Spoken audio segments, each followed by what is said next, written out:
tarixdə 30 noyabr 2025-ci il tarixində Dahi Akademiyanın keçirtdiyi 7-ci siniflər üçün RFM imtahanının suallarına baxacağıq bugün.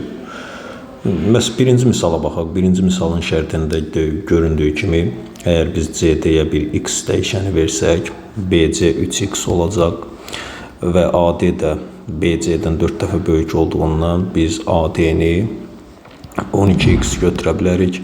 BD buradan 4x olduğundan AB 8x olacaq və biz bunları x dəyişəndən əvəz etdik. AD-nin uzunluğu 96 cm verilib. Bu o deməkdir ki, 12x bərabərdir.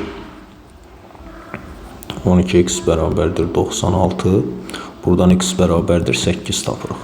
8 tapdığımızdan məsələdə bizdə tələb olunan AB və CD kənar parçalan orta nöqtələr arasındakı məsafəni tapmaq üçün biz AB-nin orta nöqtəsindən 2-yə bölündüyünü bilirik. AB-nin uzunluğu 64 olduğundan yarısı 32 olacaq. Üstə gəlsin, BC parçasını tam götürəcəyik. Olacaq 24 cm. Üzərinə gələcək CD parçası 8-dir. 8-in yarısı 4.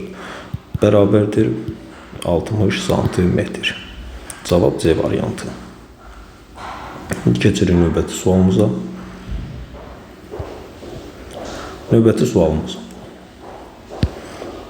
sualımız ikinci sualdır. İkinci sualda verilir bizə.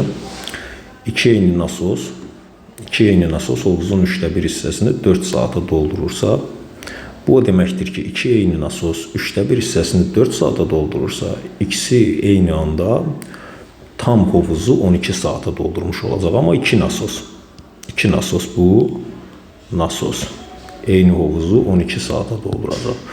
Bu da o deməkdir, bir nasos təklikdə 24 saata dolduracaq hovuzu, tam hovuzu. Hovuzumuzun isə 6/5 hissəsini neçə saata dolduracağını soruşur. 24-ün də 6/5 hissəsini tapdığımız zaman hovuzun neçə saata dolduğunu tapmış olacaq. 24 6 ilə ixtisar gedir, 4-ü 5-ə vururuq 20. Cavab olacaq C variantı.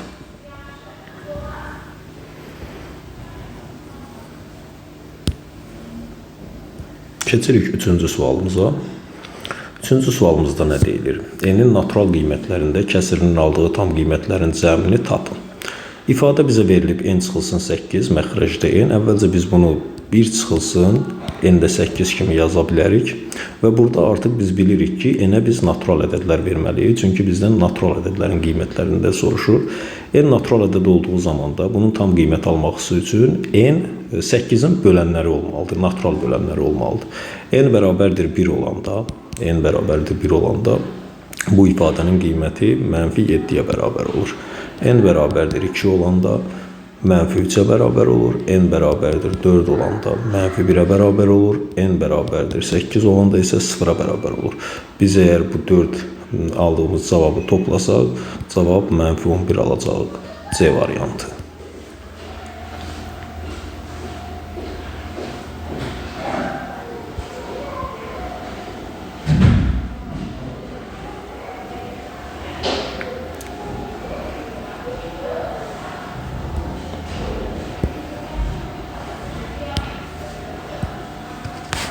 Növbəti sualımız 4-cü sualdır.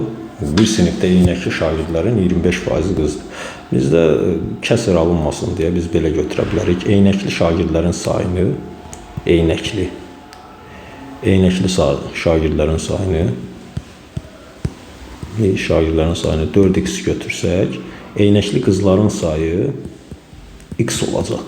Biz bunu bildik. Eynəksiz sonra bizə deyir, qız şagirdlərin yarısı isə eynəklidir. Deməli, qız şagirdlərin ümumi sinifdə sayı 2x olacaq. Bunu bildik. Eynəksiz sinifin 25%-i eynəksiz oğlandır. Eynəksiz oğlanların sayını, ümumilikdə sinifdəki oğlanların sayını y götürürük.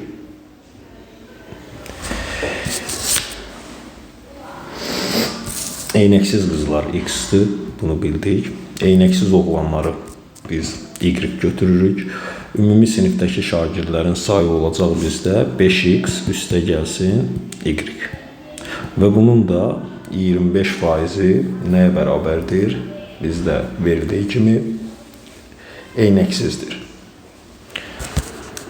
25%-ni tapıb y-ə bərabər edəcəyik. Şərtə əsasən 5x bərabər olacaq 4y-dən çıxırıq y-i 3y-ə, x bərabərdir 3k götürsək, y bərabərdir 5k olacaq. Buradan da bizə deyilir, eynəkli qız şagirdlər sinifin neçə faizini təşkil edir? Sinifin ümumi sayı olacaq, ümumilikdə olacaq 20x. Çünki biz ümumi şagirdlərin sayını 5x üstə gəlsin y götürmüşdük. Bu da 20x edir. 20k daha doğrusu. Sürətdə isə 3k-nı yazacağıq, vuracağıq 100-ə. Bu da bərabərdir 15%. Cavab olacaq A variantı.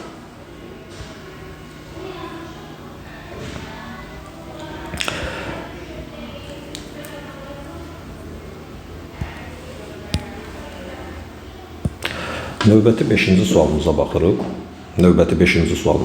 5-ci sualda bizə bir AB düz xətti MN düz xəttinə paraleldir, CD tənbüləndir. Şəklin üzərində həll eləməyə çalışacağıq bunu.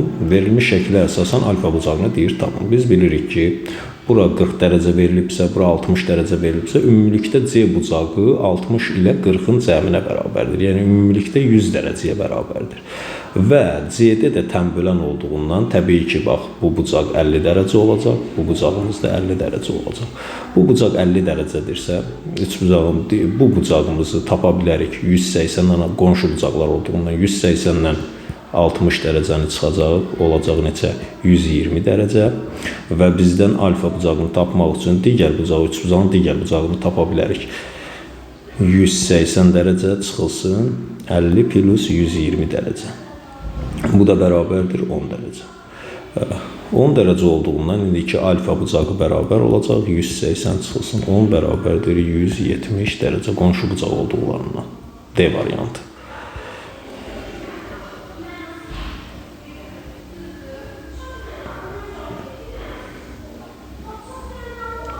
Növbəti sualımız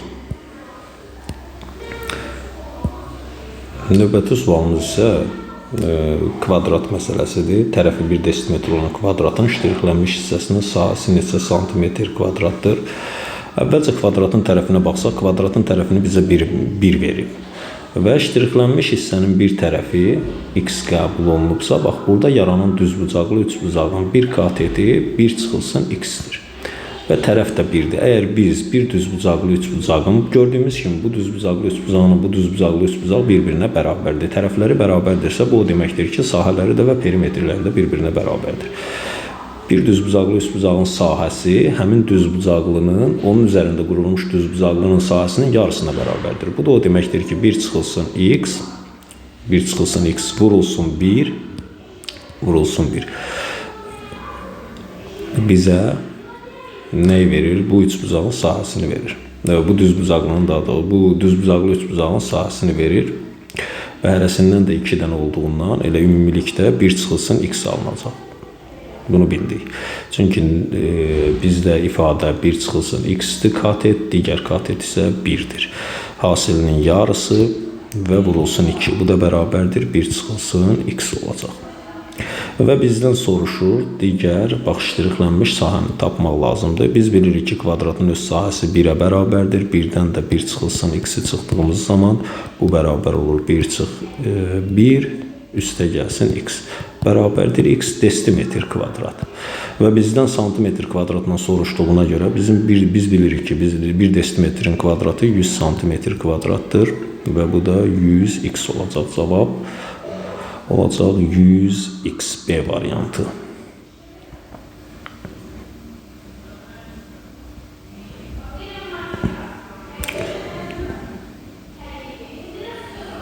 Növbəti sualımıza baxırıq. Növbəti sualımız maraqlı bir sualdır. Növbəti sualımız nədir? Bizə bir cəm verib, 3-də 1, 4-də 1, 5-də 1 nöqtələr və 25-də 1 cəmi x olduğuna görə 3-də 4, 4-də 5, 5-də 6 və s. 25-də 26 cəminin qiymətini tapın. Biz indi bax birinci verilən ifadə ilə ikinci verilən ifadə arasında əlaqə yaratmalıyıq. Bu əlaqəni baxdığımız zaman əgər biz aşağıda verilən ifadədən yuxarıda verilən ifadəni çıxsaq, sol tərəf tutaq ki, bu aşağıda verilən ifadəni bərabər edirəm hər hansısa bir k kəmiyyətinə. Bizə lazımdır ki, k-nı x-lə asılı vəziyyətə gətirək. Əvvəlcə baxırıq. 3-də 4-dən 3-də 1 çıxanda 3-də 3 alınır. Yəni 1, 4-də 5-dən 4-də 1 çıxdığımız zaman 4-də 4, yəni 1 alınır. 5-də 6-dan 5-də 1 çıxdığımız zaman və bu şəkildə bu davam edir. 25-də 26-dan 25-də 1 çıxdığımız zamanda da 1 alınır. Təbii ki, biz burada bir şeyə diqqət yetirməliyik, bir nüansa diqqət yetirməliyik. 3-dən 2025-ə qədər neçə ədəd mövcuddur? 3-dən 2025-ə qədər ədədlərin sayını tapmaq üçün 2025-dən 3-ü çıxıb üzərinə 1 gəlir. Yəni, buradakı bax, toplananların sayı 2023 dənədir. Bunu yadımızda saxlayırıq. İndi tərəf-tərəfə çıxdığımız zaman 1 üstə gəlsin, 1 üstə gəlsin, 1 nöqtələr üstə gəlsin 1. Bərabər olacaq k çıxılsın x. Və buradan da biz bildiyimiz kimi bu birlərin sayı 2023-dən olduğundan k çıxılsın x bərabər olacaq 2023. Buradan da k bərabər olacaq x plus 2023. Cavab olacaq C variantı.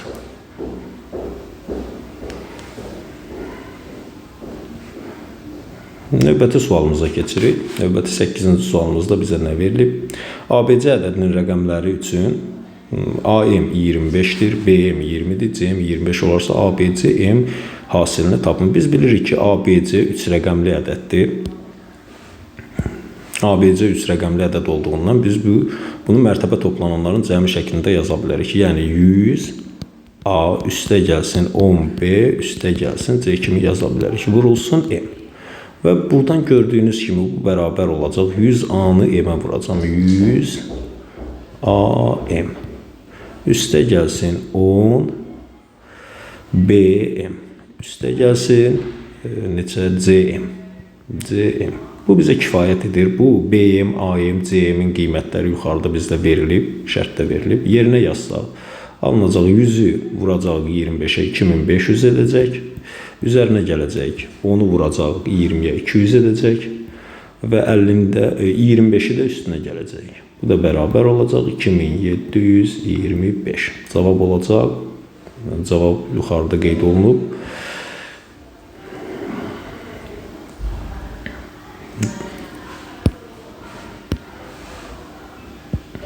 Cavabımız D variantı.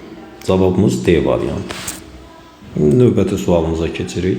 Növbəti sualımız nədir? 9-cu sualda verilib. 9-cu sualda dövrü onluq kəsirlərdən ibarət bir ifadə verilib. Biz bilirik ki, B bölünsün, dövrdə B, yəni B bölünsün, dövrdə B, 9-da B kimi yaza bilərik biz bunu. Üstə gəlsin, B bölünsün, 99-da B üstdən xət kimi yaza bilərik. Təbii ki, burada B rəqəmdir. Üstə gəlsin, B bölünsün, 999-da B. Və buradan biz ixtisar aparsaq, biz bilirik ki, rəqəmlərin sayı sürətdə və məxrəcdə eynidirsə və rəqəmlər təkrarlanırsa, bu deməkdir ki, kəsirin qiymətinə bərabər olacaq digər kəsimdə. Bu kəsirlərin də qiyməti təbii ki, hamısında 9-a bərabərdir. Bir bölüm B ilə B ixtisar gedir, 9 qalır, üstə gəlir, burada da 9, burada da 9. Bərabər olur 27. Cavab olacaq A variantı.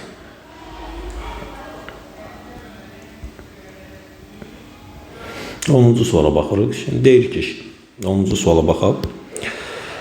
10-cu sualda deyilir. Şəkildə iki hovuzlu bir fəvvara verilmişdir. Fəvvaradan axan su əvvəl bir nömrəli hovuzu, sonra isə daşan su 2 nömrəli hovuzu doldurur. Hovuzlar boş ikən bir nömrəli hovuz 15 saata dolur. Qeyd. Bunu qeyd edirik. Birinci hovuzun həcmi 300 litrdir, ikinci hovuzun həcmi 600 litrdir. 1 və 2 nömrəli hovuzların həcmidir. Verilən şərtlər daxilində fəvvara açılandan 21 saat sonra ikinci hovuzun neçə faizi boş olar? Burada bizdən hovuzun boş neçə hissəsinin və yaxud da neçə faizinin boş olduğunu soruşur. Biz onu indi burada həll edəcəyik.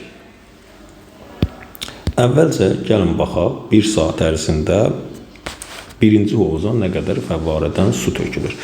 Deməli 15 saata əgər 300 litrlik bir hovuz dolursa, bu o deməkdir ki, 1 saata neçə litr? 20 litr hovuza su tökülür. İndi biz saatı qururuq, hovuz işə başlayır, hovuz boşdur. Boş hovuz 15 saatdan sonra dolacaq. Birinci hovuz 15 saata dolacaq. Bundan işimiz yoxdur. 15 saata dolduqdan sonra artıq su daşacaq. Daşdığı zaman da ikinci hovuz dolmağa başlayacaq.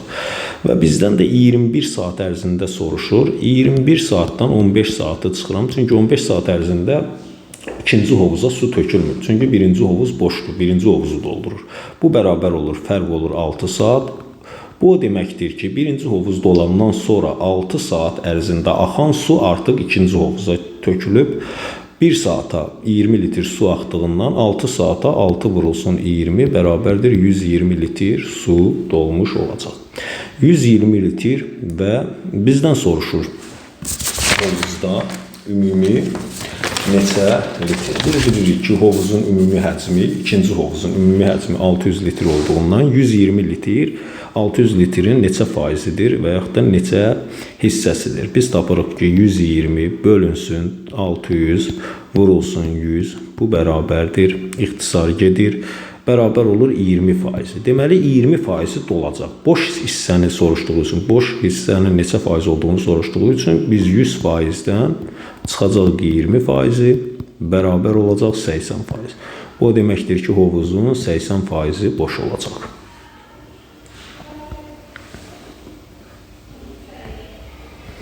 Növbəti sualımıza baxırıq. Növbəti sualımız nədir? Növbəti sualımız nədir? Deyir ki, boyu 72 cm olan şam 9 dəqiqədə əriyib bitir, boyu 60 cm olan şam isə 10 dəqiqədə tam yanıb bitir. Eyni anda yanan iki şamın qalan uzunluqları neçə dəqiqədən sonra bərabər olacaq? Bunun üçün biz əvvəlcə hər bir şamın bir dəqiqədə neçə santimetr əridiyini tapmalıyıq. Əvvəlcə gəlin boş xanada bu məsələnin həllini üçün bir ifadə quraq. Deməli 72 cm 9 dəqiqədə əriyib bitirsə, bir dəqiqəyə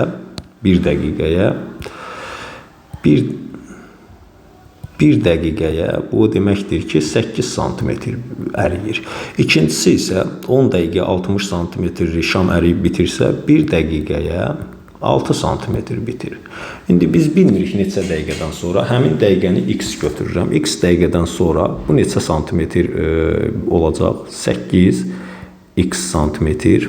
Digəri isə 6x santimetr yanacaq və bu qalan şamlar bir-birinə bərabər olduğundan biz ifadəni belə quracağıq. 72 çıxılsın 8x bərabərdir 60 çıxılsın 6x. Buradan da 2x bərabər olacaq. 72-dən 60 çıxanda 12x bərabər olacaq 6. 6 dəqiqədən sonra təbii ki, birinci şam əriyəcək 48, ikinci şam əriyəcək 48 cm əriyəcək, ikinci şam isə 36 cm əriyəcək. Bu da o deməkdir ki, hər ikisində 60-dan 36-dan çıxanda 24 cm qalır, 72-dən də 48 çıxanda 24 cm qalır. Cavabımız olacaq C variantı 6 dəqiqə. Keçirik növbəti sualımıza. Növbəti sualımız nədir? Növbəti sualımızda belə bir qrafik verilib. Yuxarıda qrafikdə məktəbin illərə görə məzun sayı göstərilib. 2012-ci ildəki məzun sayı bir ildəki məzun sayının neçə faizidir? Burada qrafikdə gördüyümüz kimi 2012-ci ildəki məzun sayı 100-dür. Bunu qeyd edirik. Ümumilikdə 4 il ərzində məzun sayını toplayırıq. 2012-də olub 100 nəfər, 2013-2014-də 75-75, yəni ikisi birlikdə 150 nəfər olub. Üzərinə gəlirik. 2015-ci ildə isə neçə nəfər olub? 150 nəfər. Bu o deməkdir ki, ümumi şagirdlərin sayı neçə nəfər olub? 450 nəfər. Daha doğrusu 400 nəfər. 400 nəfər. İndi bizə deyir ki, 100 nəfər, 400 nəfərin neçə faizidir? 100-ü bölürük 400-ə, vururuq 100%. Bu da bərabərdir. Təbii ki, 25%-ni təşkil etmiş olub. Cavab olur A variantı. 13-cü suala baxırıq. 13-cü sual maraqlı misaldır. Bizə verilib 13-cü misalda belə bir ifadə verilir. Bu ifadənin qiymətini hesablamalıyıq. Əvvəlcə mən bu ifadəni bir x dəyişəni ilə əvəz edirik. X dəyişənindən əvəz etdiyimiz zaman, bax, yuxarıda kəsrin sürətindəki ifadəyə baxdığımız zaman, bu kəsrin sürətində olan ifadə sonsuz azalan şəkildə bu davam edir. Yəni, biz bu ifadənin yerinə də x götürə bilərik. O zaman ifadə olur 3 üstə gəlsin 2-də x bərabərdir x. Buradan x çıxılsın 2-də x bərabərdir 3. Buradan 2-də 1x bərabərdir 3. X də bərabərdir, cavab olur 6. Deməli, bu ifadənin qiyməti birbaşa neçəyə bərabərdir? 6-ya bərabərdir. Növbəti sualımıza baxacağıq. Növbəti sualımız 14-cü sualdır. 14-cü sualda qeyd olunduğu kimi deyilir. 4 yanında n sayda 0 ədədinin müsbət bölənlərinin sayı 80-dir. N'in qiymətini tapın. Biz əvvəlcə natural bölənlərini, yəni müsbət bölən dediyi zaman natural bölənlər nəzərdə tutulur. 400 ədədinin müsbət natural bölənlərini 4'ü götürürük. Yazırıq 4 vurulsun 10 üstü n şəklində yazılır. Bu da bərabərdir. Sadə vurğularını ayırırıq. 2'nin kvadratı vurulsun 10 üstü n'i biz yaza bilərik. 2 üstü n vurulsun 5 üstü n kimi. Buradan da 2 üstü n üstə gəlsin 2 vurulsun 5 üstü n. Təbii ki, biz burada bölənlərin sayını tapmaq üçün hər birinə 1 əlavə edib bir-birinə vurmalıyıq ki, 80'i alaq. N üstə gəlsin 3 vurulsun n üstə gəlsin 1 bərabərdir 80. Buradan da mühakimə yolu ilə biz bilirik ki, n bərabərdir 7 olduğu zaman 7 üstə gəlsin 3 10 edir. Vururuq neçəyə? 7 üstə gəlsin 1 neçə edir? 8. 10'u 8'e vurduğumuz zaman 80 alınır. N'in qiyməti neçə olur? C 7. 15-ci suala baxırıq. 15-ci suala baxdığımız zaman görürük ki, 77 AB ədədi və 88 CD ədədlərini deyir 4'ə böldükdə qalıqda 3 alınır. A, B, CD fərqli rəqəmlərdir. İfadəsinin ən böyük qiymətini deyir tapın. Bunun üçün ifadənin ən böyük qiymətini tapmaq üçün əvvəlcə biz AB-nin 4'ə bölündükdə qalıqda 3 alınan ən böyük qiymətini tapmalıyıq. Bu təbii ki, neçədir? Biz bilirik ki, 79 olacaq. Çünki 79'u 4'ə son rəqəmlərə baxırıq. Son rəqəm 79 olduğu zaman 4'ə bölünür və qalıq 3 qalır. Və rəqəmlər də böyük olur. A bərabər olur 7, B bərabər olur 9. Artıq CD rəqəmlərini götürdüyümüz zaman ən kiçik qiymətləri götürməliyik ki, A plus B-nin cəmi böyük olsun, C plus D-nin cəmi isə kiçik olsun ki, böyük ədədə kiçik ədədə böldüyümüz zaman nisbət də böyük olsun. O zaman C-ni biz 0 götürəcəyik, D-ni götürəcəyik 3. Çünki sonu 2 sıfırla bitən ədədlər 4'ə tam bölünür. Sonu 0 və 3 ilə bitdiyinə görə qalıq 3 qalacaq. Və buradan da yerinə yazdığımız zaman A plus B olacaq 7 plus 9. Məxrəcdə isə 0 üstə gəlsin 3 bərabərdir 16. Məxrəcdə 3 bu da bərabərdir 5/3'də 1. Biz A plus B bölünsün C plus D cəminin ən böyük qiymətini tapmış olduq. Cavab D variantı.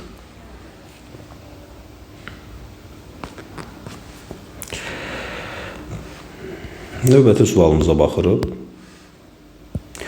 Növbəti sualımız 16-cı sualdır. A bərabərdir ədədinin sadə bölənlərinin sayı K, sadə vurğularının sayı 12 olarsa, natural bölənlərin sayını tapın. Bu zaman əvvəlcə A-nı sadə vurğularına ayırırıq. A bərabərdir 14 üstü 1 üstə gəlsin M-i biz yazırıq. 2 üstü 1 üstə gəlsin M vurulsun 7 üstü 1 üstə gəlsin M. Bu natural üstü qüvvətə görə bu şəkildə yaza bilərik. 21 yazırıq 3 üstü M üstə gəlsin K vurulsun 7 üstü M üstə gəlsin K. Və buradan biz sadələşdirsək A bərabər olacaq 2 üstü 1 üstə gəlsin M vurulsun 3 üstü M üstə gəlsin K vurulsun 7 üstü 2 M üstə gəlsin K üstə gəlsin 1. İndi gördüyümüz kimi bizə deyir ki, sadə bölənlərin sayı K-dır. Sadə bölənlər 2, 3, 7'dir. Yəni sayı neçədir? 3'dür. Biz K-nın yerinə 3 yaza bilərik. K-nın yerinə 3 yazdığımız zaman A bərabər olur 2 üstü 1 üstə gəlsin M vurulsun 3 üstü m üstə gəlsin 3 vurulsun 7 üstü 2m üstə gəlsin 4.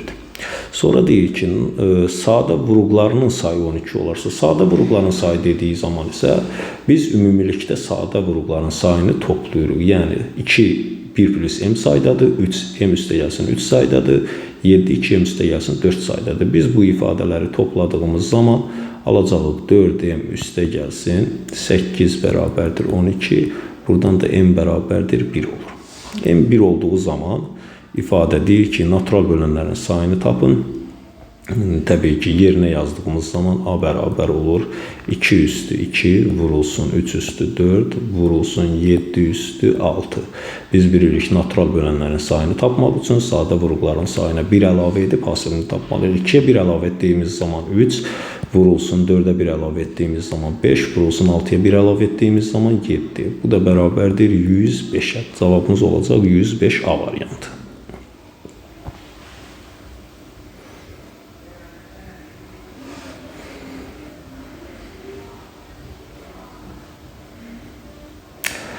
Növbəti sualımız 17-ci sualdır. 17-ci sualda bizə verilir. AB natural ədədlər üçün A üstə gəlsin 2B ilə 3A çıxılsın B ədədləri qarşılıqlı sadə ədədlərdir. Qarşılıqlı sadə ədədlərin əbubu biz bilirik 1'ə bərabərdir, əkobu isə onların hasilinə bərabərdir. Biz bunu bilirik. Sonra bizdən soruşur ki, 4A üstə gəlsin B ifadəsinin qiymətini tapın. Əkob A üstə gəlsin 2B, 3A çıxılsın B bərabərdir 29 olarsa. Biz bilirik ki, əgər biz bunların cəmi, bax bu ədədlərin hasili 29'a bərabər. 29 2 natural ədədin hasilinə bərabərdir. 1 və 29, çünki 29 sadə ədəddir.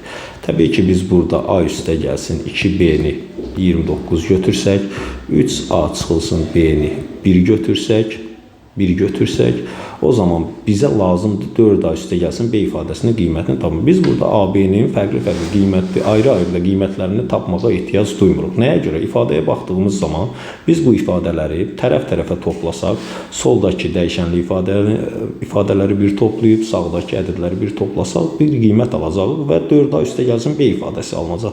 A ilə 3A-nı topladığımız zaman 4A, 2B ilə mənfi B-ni topladığımız zaman isə B alınır. Bu da bərabərdir 29 üstə gəlsin 1. Bizdən də 4A üstə gəlsin B ifadəsinin qiymətli soruşuldu. Bu da 30'a bərabərdir. Cavab C variantı.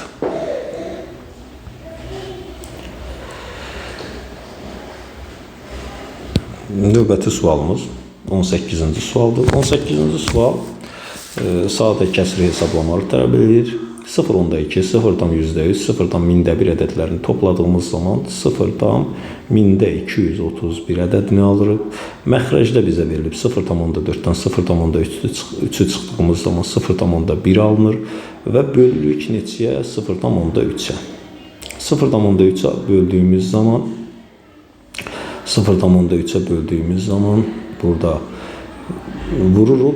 0,3'ün tərsinə 3'də 10'a vururuq. Bərabərdir. Bu ifadə özü məxrəcdən və sürətdən vergili yox etmək üçün sürət və məxrəci 10'a vururuq. 2,31 vurulsun neçə? 3'də 10.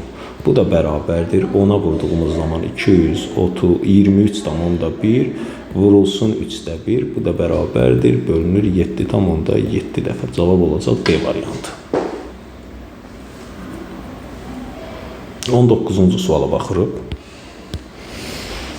19-cu sualda verilib bizə x və y tam ədədlərdir. 5 üstü 3x çıxılsın y çıxılsın 4 bərabərdir 7 üstü 2x üstə gəlsin y çıxılsın 1 olduğuna görə x, y hasilini tapın.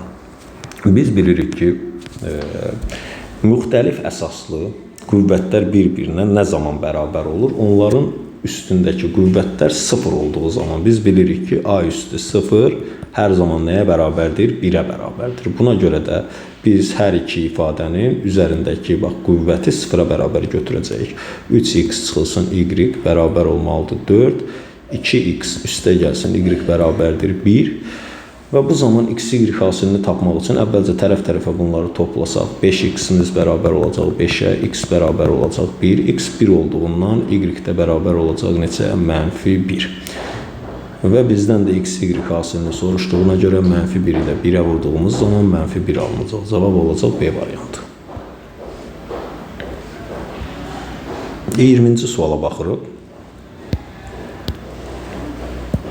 20-ci sualda verilib bizə 2 üstü x vurulsun 5 üstü y 8'ə bərabərdir. 2 üstü y 5 üstü x 125'ə bərabərdir. Gəlin bu ifadələrin sağ və sol tərəflərini bir-birinə vuraq. Sağ tərəflərini bir-birinə vurduğumuz zaman 2 üstü x vurulsun 5 üstü y vurulsun 2 üstü y vurulsun 5 üstü x bərabərdir 1000 edir. Əvvəlcə buradan bax, üzərindəki x olanları bir-birinə vuranda 10 üstü x şəklində yaza bilərik vurulsun. Üzərində, yəni qüvvəti y olanları bir-birinə vuranda 10 üstü y kimi yaza bilərik. Bu da bərabərdir 1000. Təbii ki, 1000 onun kubudur. Biz buradan x üstə gəlsin, y bərabərdir 3 kimi yaza bilərik. X plus y 3'dür. Bunu tapdıq. İndi gəlin tərəf-tərəfə bunları bölək. Tərəf-tərəfə böldüyümüz zaman alınacaq. 2 üstü x vurulsun 5 üstü y bölünsün. Tərəf-tərəfə böldüyümüz zaman alınacaq 2 üstü y 2 üstü y, 2 üstü y bölünsün, vurulsun 5 üstü x bərabərdir neçə? 125. İndi isə eyni əsaslı qüvvətlərin fərqi şəklində yazsaq, nisbət şəklində yazsaq, buradan almış olacaq 2 üstü x çıxılsın y vurulsun 5 üstü y çıxılsın x bərabərdir. Nisbət olacaq 8 bölünsün 125. Bu da olacaq 125'də 8. Buradan biz bu ifadəni əgər hesablasaq, görəcəyik ki, nisbətini tapırıq. Bu olacaq 2 üstü x çıx y vurulsun 5 üstü x çıxılsın y və mənfisi ilə bərabərdir 125'də 8. Buradan 2 üstü x çıxılsın y bərabər olacaq 2'nin kubu. Gördüyümüz kimi x çıxılsın y də bərabər olacaq neçə? 5'in, daha doğrusu 5 üstü x çıxılsın y də bərabər olacaq mənfi 3'ə. Və buradan x çıxılsın y də bərabər olacaq -3. Bunların nisbəti də -3'ü 3'ə böldüyümüz zaman bərabər olacaq 1. Cavab olacaq 1A variantı.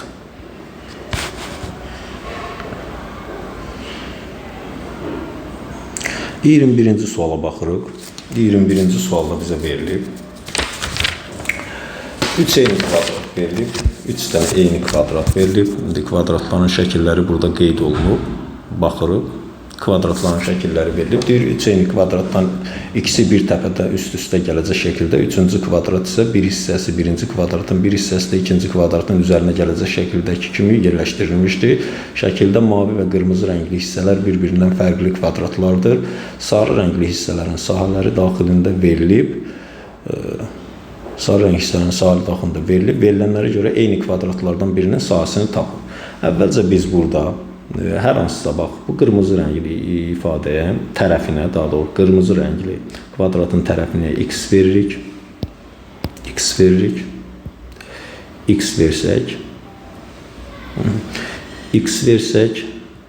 versək, bu mavi rəngli kvadratın tərəfinə y versək, biz bilirik ki, alınacaq nə? X üstə gəlsin, y bizə verəcək.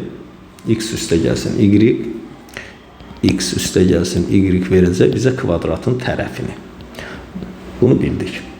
İndiki digər tərəfdən x üstə gəlsin, y-in kvadratı bərabər olacaq. Bax, bu x-in kvadratı olacaq, bu isə y-in kvadratı olacaq. Buradan bərabər olacaq 66 üstə gəlsin x kvadrat. Digərində isə x üstə gəlsin, y-in kvadratı bərabər olacaq 80 üstə gəlsin y kvadrat. Digərində isə biz bilirik ki, hesablasaq bunu, bu x-dir, bura y-dir. Digərini hesablasaq, x-in kvadratı, burada x-in kvadratı üstə gəlsin, y-in kvadratı, üstə gəlsin x, y, üstə gəlsin 24, bərabərdir x üstə gəlsin y-in nəyi? Kvadratı. İndi əvvəlcə biz yuxarıdakı ifadəyə baxdığımız zaman, biz bunları tərəf-tərəfə toplasaq və yaxud da çıxsaq, ən sadə üsul, bunu müxtəsər ruma düsturlarına görə ayırsaq, buradan alacağıq Birdən x, y, bax, x üstə gəlsin y-in kvadratı. Gəlin bu aşağıdakı ifadəni sadələşdirək. Bu x-in kvadratı üstə gəlsin y-in kvadratı üstə gəlsin x, y üstə gəlsin 24 bərabərdir x kvadrat üstə gəlsin 2x, y üstə gəlsin y kvadrat. Y kvadrat x kvadrat, y kvadrat x kvadrat islah olundu. X, y hasili bərabər oldu 24-ə. X, y hasili 24-ə bərabərdirsə, artıq bizə nə lazımdır? Biz bunları tərəf-tərəfə çıxada bilərik, toplaya da bilərik. Eyni ifadədə bizdən x üstə gəlsin y-in kvadratını soruşur ki, nəyə bərabərdir? Biz yerinə yazsaq, buradan ayırıram bunu. X-in kvadratı üstə gəlsin y-in kvadratı üstə gəlsin 2x, y bərabərdir 60 üstə gəlsin x-in kvadratı. Aşağıdan x-in kvadratı üstə gəlsin y-in kvadratı üstə gəlsin 2x, y bərabərdir 80, 66, bu da 80 üstə gəlsin y-in kvadratı. Tərəf-tərəfə çıxdığımız zaman, bax bu x kvadratından x kvadratı islah olundu. Burada y kvadratı ilə y kvadratı islah olundu. Yuxarıda qaldı y-in kvadratı üstə gəlsin 48 bərabərdir 66. Buradan y-in kvadratı bərabərdir 18. Bunu tapdıq. Digər tərəfdən isə y-lər getdi, qaldı x-in kvadratı bərabərdir 80-dən biz 48-i çıxdığımız zaman 32 qalmış olur. İndi artıq biz bu kvadratın sahəsini tapmış olacaq. X-in kvadratı 18-dirsə, biz 66 ilə topladığımız zaman 66 üstə gəlsin 32 bərabərdir 98. 98-ə bərabər olur və yaxud da 18 ilə 80-i toplayanda nəyə bərabər olur? 98-ə bərabər olur. B variantı cavab.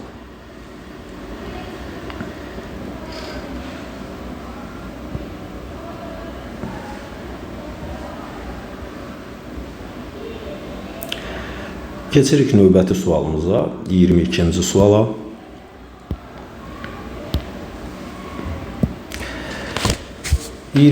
Sualda bizə nə deyilir? Deyirik, qiyməti 9-da 4-ə bərabər olan kəsirin sürətinə 4 əlavə edib məxrəcə. Gəlin əvvəlcə biz bu kəsiri yazaq. Qiyməti 9-da 4-ə bərabərdirsə, məxrəcə 9k götürək, sürəti 4k götürək. Sürətinə 4 əlavə edirəm, üstə gəlsin 4, məxrəcdən 5 çıxıram, bərabər olur neçəyə? Sürətdən çıxırıq neçəni? 5-i, bərabər olur 7-də 4-ə. Buradan çarpaz vurma üsulundan istifadə etsək, olacaq 36k çıxılsın 20 bərabərdir 28k üstə gəlsin 28. Təbii ki 36k'dan 28k'nı çıxdığımız zaman 8k qalır, bərabərdir 28 ilə 20 topladığımız zaman 48k bərabər olur 6. K 6 olanda əvvəlki kəsirin sürət və məxrəci 9k 4k olduğundan kəsir olur 54-də 24. 54 ilə də 24-ün cəmi 78-ə bərabərdir. Çünki bizdən sürət və məxrəcin cəmini soruşuldu.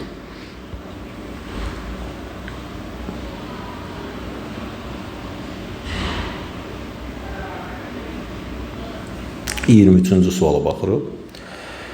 23-cü sual. 23-cü sualda nə verilib bizə? 23-cü sualda belə bir ifadə verilib, 0-a bərabərdir. Tələb olunan ifadə isə burada şəkildə görünür. Biz birinci verilən ifadədə bərabərlikdə hər tərəfin məxrəcini də, sürətini də bir ədədə vurub eyni ortaq məxrəcə gətirməliyik. Görürük ki, birincinin məxrəcində AC-dir, ikincidə BA-dır, CB-dir. Yəni, bu kəsirin, birinci kəsirin sürət və məxrəcini mən B-yə vurmalıyam, ikinci kəsirin sürət və məxrəcini C-yə vuracaq, üçüncü kəsirin sürət və məxrəcini A-ya vuracaq ki, ortaq vuruq alınsın, ortaq məxrəc alınsın. Təbii ki, burada alınır A, B, C, ortaq məxrəc. B-yə vurduğuma görə AB çıxılsın B kvadratı, üstə gəlsin. İkincisində C-yə vurduğuma görə ABC, BC çıxılsın C-nin kvadratı, üstə gəlsin. A-ya vurduğumuza görə ABC, sürətdə alınır C-nin AC çıxılsın A-nın kvadratı. Bərabərdir 0. Məxrəc eyni olduğundan, deməli, sürətlərin cəmi nə olmalıdır? 0 olmalıdır ki, bax, məxrəc eynidir, sürətlərin cəmi 0-a bərabər olmalıdır ki, bu ifadə də 0-a bərabər olsun və bu ifadəni yazırıq. AB üstə gəlsin BC, üstə gəlsin AC, çıxılsın A kvadratı, çıxılsın B kvadratı, çıxılsın C kvadratı bərabərdir 0. Buradan AB üstə gəlsin BC, üstə gəlsin AC bərabərdir A kvadratı, üstə gəlsin B kvadratı, üstə gəlsin C kvadratı alınır. Təbii ki, bax, bu ikinci ifadədə gördüyümüz sürət məxrəcə bərabərdir. Sadəcə burada 2 vurğu var. Bu o deməkdir ki, bu ifadənin yerinə, yuxarıdakı ifadənin yerinə biz yaza bilərik. A kvadratı üstə gəlsin, B kvadratı üstə gəlsin, C kvadratı. Məxrəcdə isə 2 vurulsun. A kvadratı üstə gəlsin, B kvadratı üstə gəlsin, C kvadratı. Bu da bərabərdir. Bu ifadələr ixtisar getdiyindən bərabər olur. Cavab neçə? 2-də 1. Cavab A variantı. 24-cü suala baxırıq. 24-cü sualda bizə nə verilib?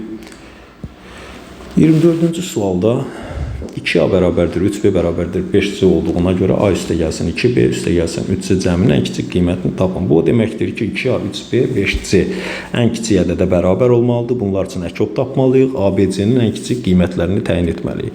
2A bərabərdir 3B bərabərdir 5C-nin 2, 3, 5 üçün əkop tapırıq. 2, 3, 5-in də əkobu təbii ki, bunların hasilidir. Bu da edir 30. 30 olduğuna görə A ədədi bərabər olur 15, B ədədi bərabər olur 6, üzr istəyirəm, B ədədi bərabər olur 10, C ədədi bərabər olur 6. Yerinə yazırıq burada 15, üstə gəlsin 2 vurulsun 10, 20, üstə gəlsin 3 vurulsun 6, 18. Bu da bərabərdir, cavab edir 53. Cavab olur C variantı.